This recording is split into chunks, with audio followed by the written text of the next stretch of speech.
শওকত মোল্লাদের মতো চুনোপটি নেতার কথা আমি পাত্তা দিই না। 2026 সালের পরে তৃণমূল দলটা থাকবে নাকি সেটা এখন দেখার বিষয়।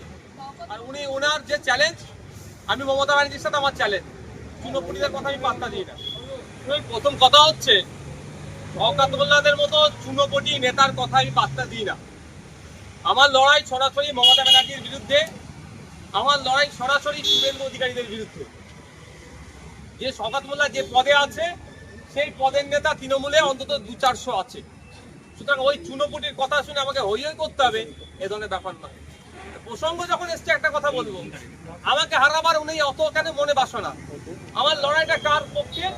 আমার লড়াইটা দলিতের পক্ষ নেই, আমার লড়াই আদিবাসীর পক্ষ থাকে, আমার লড়াইয়ে পিছিয়ে বর্গের মুসলমানদের হয়ে কথা বলে, আমার লড়াইয়ে 26,000 যে চাকরি বাতিল হয়েছে, বৈধ পন্থায় যারা চাকরি পেয়েছে তাদের চাকরি ফিরিয়ে দেওয়ার লড়াই। আমার লড়াইটা হচ্ছে অভয়ার বিচার পাওয়ার লড়াই, আমার লড়াইটা হচ্ছে পরিযায়ী শ্রমিকদের সাথে থাকা লড়াই।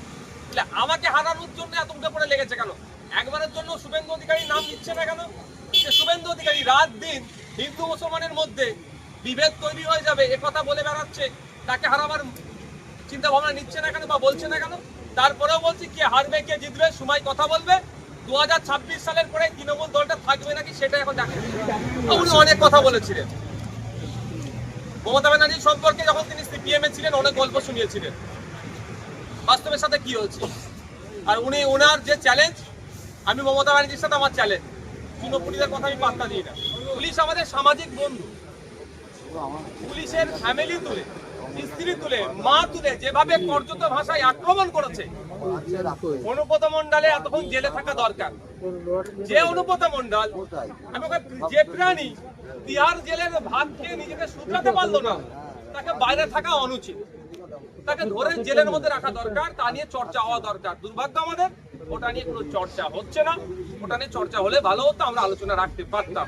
উল্টে আমরা কি দেখলাম, যে পুলিশ কর্তা গাল খেলেন, তার মাকে তার স্ত্রীকে কর্যত ভাষায় আক্রমণ করলো, সেই পুলিশ কর্তাকে এক প্রকার শাস্তি দেওয়া হচ্ছে, তাকে জব্দ করা হচ্ছে।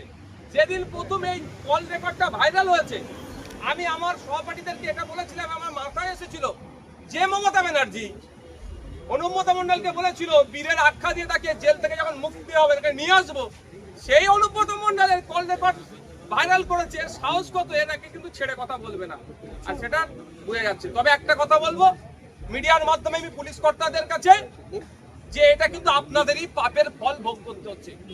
আজকে একজন সিদ্ধারা সোজা রেখেছিল বলে তারপরে কোপ আসছে। সমস্ত পুলিশ কর্তারা যদি, পুলিশের পার্সনরা যদি সিদ্ধারা সোজা রেখে, কজনের উপরে কোপ না পাবে, এটা মাথায় রাখা দরকার। নিরপেক্ষতা বজায় রেখে কাজ করুন। আজকে দেখুন দুর্ভাগ্য আমাদের, এত বড় গালাগালি দিল, পুলিশদের অপমান করলো, সিভিলিয়ান রাস্তায় নামতে দেখেছেন আপনারা? দেখেননি কেন? ডাক্তারের উপরে আক্রমণ হলে সাধারণ মানুষ রাস্তায় নেমে প্রতিবাদ করে, টিচারের উপরে আক্রমণ হলে সাধারণ মানুষ রাস্তায় নেমে প্রতিবাদ করে, আর একটা পুলিশের উপরে আক্রমণ হলো সাধারণ মানুষ কিন্তু রাস্তায় নামলো না। পুলিশের নিরপেক্ষতা নিয়ে পুলিশের প্রতি সাধারণ মানুষের কি মানে বিরূপ চিন্তা ভাবনা তৈরি হচ্ছে, এটাও কিন্তু পুলিশ বন্ধুদেরকে ভাবতে হবে। পুলিশকে আমরা আমাদের কোনোদিন শত্রু ভাবি না, আমাদের সামাজিক বন্ধু ভাবি তাদেরকে। তা পুলিশদেরকেও তার যে দায়বদ্ধতা আছে সেটাও পালন করতে হবে। কিচ্ছু হবে না, ওসব রিপোর্টই করলে ঘোড়ার ডিম হবে। ন্যাশনাল হিউম্যান রাইটস কমিশন যাকে নটোরিয়াস ক্রিমিনাল বলেছে, সে বাইরে দাঁড়িয়ে ঘুরছে, বড় বড় নিদান দিচ্ছে। ন্যাশনাল হিউম্যান রাইটস কমিশনের দেওয়া সার্টিফিকেটে সে এখন জেলের ভাত খাচ্ছে না। আর ওই রকম কত কমিশন আসলো গেল পশ্চিমবাংলাতে, ওই তৃণমূলকে এখন সমালোচনা হচ্ছে। বিজেপি, আমার মনে হয় বিজেপি পাঠাচ্ছে ড্যামেজ কন্ট্রোল করার জন্য। আমরা ভাববো কিছু একটা হবে, রিপোর্ট চাইবে, ঘোড়ার ডিম হবে। আমি ওয়ান ক্যামেরা বলছি, এই রিপোর্ট নিয়েও অনুব্রত মণ্ডলের একটা প্রশ্ন মিলাতে পারবে না। কারণ এই অনুব্রত মণ্ডলের নেত্রীর সাথে তৃণমূলের যে নেত্রী, তার সাথে বিজেপির সুসম্পর্ক আছে। শওকত মোল্লা বলেছেন আপনাকে ভাঙড় থেকে হারাবে, না হলে আপনি